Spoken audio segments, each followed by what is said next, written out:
which is used to block या फिर synchronize a particular block.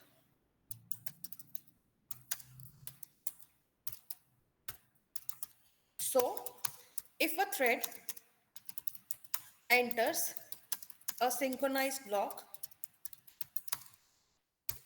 then no other threads can enter this block until first thread finishes its task. This level of synchronization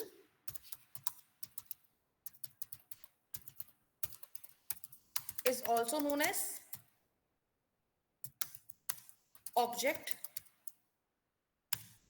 based synchronization, क्योंकि यहाँ पे हम method को block नहीं कर रहे, सिंक्रोनाइज नहीं कर रहे, हम ऑब्जेक्ट को सिंक्रोनाइज करते हैं. ओके तो अगर आप सिंक्रोनाइज ब्लॉक का कभी भी यूज करोगे तो ऐसे में आपको इसको बनाना कैसे है, सिंक्रोनाइज्ड आप यहाँ पे लोगे कीवर्ड, उसके बाद सिंक्रोनाइज के ब्रैकेट्स में आपको उस क्लास का ऑब्जेक्ट देना है जिस क्लास का मेथड आप कॉल कराना चाहते हो, क्योंकि आप उसी को सिंक्रोनाइज करोगे. एंड आफ्टर दैट इस ब्लॉक के अंदर आप लोग अपना टास्क परफॉर्म कराओगे या फिर अगर आपको कॉल करना है फंक्शन को तो वो कराओगे. तो ये जो टास्क होता है ये क्या करता है, पहले सिर्फ मेथड सिंक्रोनाइज हो रहा था, ऑब्जेक्ट सिंक्रोनाइज नहीं हो रहा था, इस वक्त ऑब्जेक्ट भी सिंक्रोनाइज हो जाएगा. ओके तो अगर मान लो मुझे यही चीज करनी है तो ऐसे में मैं इसको कैसे अप्लाई करूंगी ना, उसके लिए हम लोग क्या करते हैं, सबसे पहले ना एक पैकेज बना देते हैं अलग से. इस पैकेज का नाम मैं रख देती हूँ pack4. ठीक है, सो pack4 ले लेते हैं और pack4 में ना मैं ये तीनों क्लासेस लूंगी जो अभी हमने बनाई थी और हम इसी में ही चेंज करेंगे. तो एक थी हमारी caller1, एक थी functions demo और एक क्या थी my thread. तो मैं तीनों को उठा के लाते, नहीं तो मूव हो जाएंगी, कॉपी कर लेते हैं और pack4 में लाके पेस्ट कर देते हैं. ठीक है, और इन सबको क्लोज कर देंगे. अब इन तीनों क्लासेस को ओपन करते हैं. ठीक है, एंड नाउ लेट्स सी. तो यहाँ पे आपको फंक्शंस डेमो जो मिल रहा था जहाँ पे हमने सिंक्रोनाइज कीवर्ड का यूज किया था, मैं इसको हटा रही हूँ.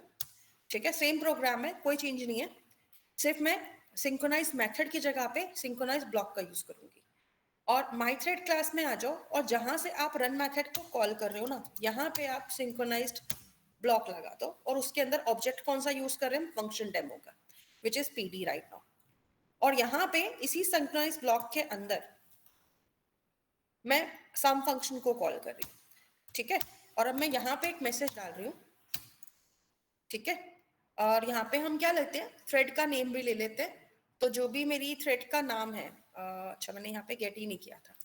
ठीक है, तो मैं एक काम और कर रही हूँ, टी नेम ले लेते हैं यहाँ पर और यहाँ पे ले लेते हैं this dot T name equals to T name. ठीक है, एंड आफ्टर दैट यहाँ पे हम लोग थ्रेड का नाम प्रिंट करा देते हैं, T name entered synchronized block. और ऐसे ही जब ये एग्जिट होगी, मतलब यहाँ एग्जिट होने जाएगी, तो हम एक मैसेज डाल देंगे, T name exiting synchronous block. ठीक है, बाकी मैंने प्रोग्राम में कोई चेंज नहीं करना, मुझे बस यहाँ चेंज करना था. जब सम फंक्शन को कॉल कर रहे हैं तो मैंने उस पूरे के पूरे स्टेटमेंट को सिंक्रोनाइज ब्लॉक में रखा और यहाँ पे हमने ऑब्जेक्ट किसका दिया, जिसका सम फंक्शन वाली क्लास का नाम दे दिया, मतलब ऑब्जेक्ट दे दिया. एंड आफ्टर दैट अगर मान लो अब मैं कॉलर से इसमें कोई चेंज नहीं करूंगी, इसी से ही मैं अगर रन करती हूँ प्रोग्राम, तो अभी भी देखो जब तक एक थ्रेड एग्जिट एंटर होकर एग्जिट नहीं हुई तब तक इसने दूसरी थ्रेड को आने ही नहीं दिया. तो मतलब एक तरह से यहाँ पे हम सिंक्रोनाइजेशन किसके थ्रू अप्लाई कर रहे हैं, सिंक्रोनाइज्ड ब्लॉक के थ्रू कर रहे हैं. सेम ही चीज हो रही है, बस ऑब्जेक्ट ब्लॉक हो रहा है. अब अगर एक ऑब्जेक्ट ब्लॉक होता है ना, तो पता है क्या होता है, ऐसे में कोई भी थ्रेड उस ऑब्जेक्ट को एक्सेस ही नहीं कर पाएगी अगर उसको कोई दूसरा टास्क भी कराना है. जब तक कि ऑब्जेक्ट लॉक खत्म नहीं होगा। तो हमने एक ऑब्जेक्ट को लॉक कर दिया यहाँ पर। यस रत्नेश? मैम मेरे को आउटपुट दिखाइए ना। बिल्कुल, यहाँ देखो,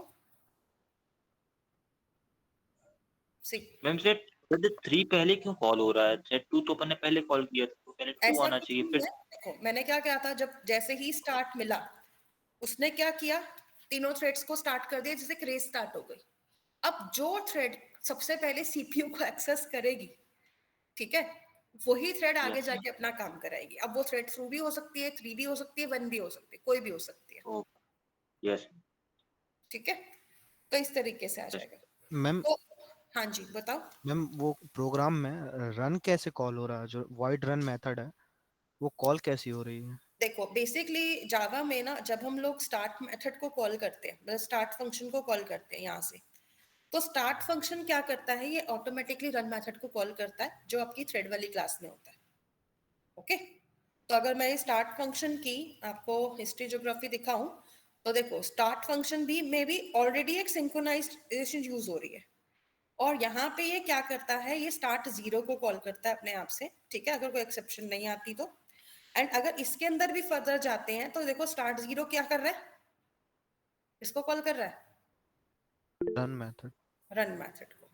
ठीक है, मैम ये स्टार्ट जरूरी है कि स्टार्ट लिखें और कुछ नहीं लिख सकते मतलब? बिल्कुल, क्योंकि अगर आप चाहते हो कि आपकी जो थ्रेड है, अगर आप इसमें रन मेथड को डायरेक्ट कॉल करोगे, कर सकते हो, कोई प्रॉब्लम नहीं है। लेकिन ऐसे केसेस में वो, ये कह लो कि एक स्टैक का यूज नहीं करेगा। मतलब एक्चुअली होता क्या है, मैं यहाँ पे भी लिख देती हूँ साथ में, ठीक है, when we call run method using start method, then JVM creates a function stack for each thread। तो हर थ्रेड की which is used for storing all the steps या फिर all the instructions for each thread individually। ठीक है, और अगर मान लो हम क्या करते हैं, if we call run method directly, then only one call stack will be used for all the objects। तो क्या चीज चाहिए, हर ऑब्जेक्ट के लिए अलग अलग चाहिए, मतलब हर थ्रेड के लिए अलग अलग कॉल स्टैक चाहिए या सेम चाहिए? अलग ही चाहिए ना, क्योंकि मैं नहीं चाहूंगी कि यूजर 1 यूजर 2 के साथ कोलाइड हो और यूजर 2 यूजर 3 के साथ कोलाइड हो, राइट? ऐसे केसेस में हमें क्या चाहिए, जैसे कि मान लो आप एक यूजर हो, आप गूगल एक्सेस कर रहे हो, लेकिन आपने तो कुछ और सर्च किया, लेकिन सेकंड वाले यूजर ने आके कुछ और गेम खेलना चाहा, तो आपके सिस्टम पे एकदम से गेम चलने लग जाएगा, तो प्रॉब्लम नहीं आएगा, क्योंकि वो एक ही कॉल स्टैक यूज हो रहा है, तो जो भी ऑपरेशन होगा ना वो सबका मिक्स हो जाएगा। तो इसीलिए जब हम थ्रेड्स पे काम करते हैं तो हमें क्या करना होता है, हमें अलग अलग कॉल स्टैक्स का यूज करना होता है। दैट इज द रीजन जावा ने हमारे को ये वाला ऑप्शन प्रोवाइड किया है कि आप लोग स्टार्ट मेथड कॉल करो और स्टार्ट मेथड अपने आप से कॉल स्टैक क्रिएट करेगा और किसको रन करा देगा, रन मेथड को भी कॉल कर देगा। मतलब ये दो काम कर रहा है, आपके लिए एक अलग से कॉल स्टैक बना रहा है आपकी थ्रेड के लिए इंडिविजुअली मेमोरी में, और उसके साथ साथ में वो क्या कर रहा है, रन को भी कॉल कर रहा है। मैम ये स्टार्ट और रन प्री डिफाइंड कीवर्ड है? प्री डिफाइंड मेथड्स है। प्री डिफाइंड मेथड्स है। हाँ जी, ये दोनों के अभी मैंने जब स्टार्ट पे देखो, अगर आपको कभी भी किसी भी इनबिल्ट मेथड को देखना हो ना, आप एक सिंपल सा काम करोगे, एक्लिप्स में अगर काम कर रहे हो, मेथड के नाम को सिलेक्ट करो और अपने कीबोर्ड पे F3 की प्रेस करो। अगर F3 काम नहीं करता है तो फंक्शन की दे रखा होता है ना सबके की लैपटॉप में, FN यस। वाला, FN के साथ में F3 प्रेस कर लो। जैसे मैंने अभी F3 प्रेस किया था, तो देखो मैं डायरेक्ट कहाँ आ गई, ये कौन सी क्लास है आपको चेक करा दो, चलो कंट्रोल होम करो और सी, कौन सी क्लास है ये, थ्रेड क्लास। जो कि इनबिल्ट क्लास है। तो हम इनबिल्ट क्लास ओपन करके देख रहे थे, और इसी में ही आप लोगों को, ठीक है, स्टार्ट मेथड दे रखा है। तो बहुत ज्यादा आगे जाना पड़ेगा, काफी नीचे था, चलो कोई नहीं, दोबारा ओपन कर लेंगे। तो यहां से हम इसको अगर रन करते हैं तो देखो ये स्टार्ट मेथड कॉल हो गया। मैम ये रन कैसे करते हैं? इसको हम रन नहीं कर रहे हैं, इसको रन करने के लिए तो हम स्टार्ट मेथड कॉल करते हैं यहाँ से। जब हम लोग स्टार्ट मेथड लेते हैं ना, तो ये बेसिकली अपने वाले स्टार्ट को ही कॉल करता है और उसके पास हमारी क्लास की इंफॉर्मेशन आ जाती है, नहीं नहीं एंड मैम, अकॉर्डिंगली वो वो हमारा प्रोग्राम रन करता है। स्टार्ट के बारे में कुछ इन्फॉर्मेशन देखना हो तो वो कैसे देखेंगे? मतलब स्टार्ट फंक्शन के बारे में यस मैम। देखो, वैसे तो इसकी इंफॉर्मेशन यहाँ पर भी दे रखी है, यहाँ पर आपको इसमें भी दे रखा है, डॉक्यूमेंटेशन अच्छा खासा है, ठीक है। तो यहाँ से भी आप देख सकते हो, देखो क्या लिखा है, schedules this thread to begin execution, the thread will execute independently of the current thread, a thread can be started at most once, in particular a thread can not be restarted after it has terminated. So ये एक illegal exception भी throw करेगा, कौन सी, illegal thread state exception, if the thread was already started, ठीक है। तो इसके बारे में आप यहाँ से भी पढ़ सकते हो। और अगर आपको स्टार्ट के बारे में और ज्यादा डिटेल में देखना है, वैसे तो मेरे पास नोट्स है, मैं वो भी ऊपर नहीं करूंगी क्योंकि बहुत टाइम लग जाएगा ढूंढने में मुझे, ठीक है। तो मैं यहाँ से बता देती हूँ, तो आप स्टार्ट फंक्शन करके सर्च कर सकते हो इन जावा, मल्टी थ्रेडिंग करना,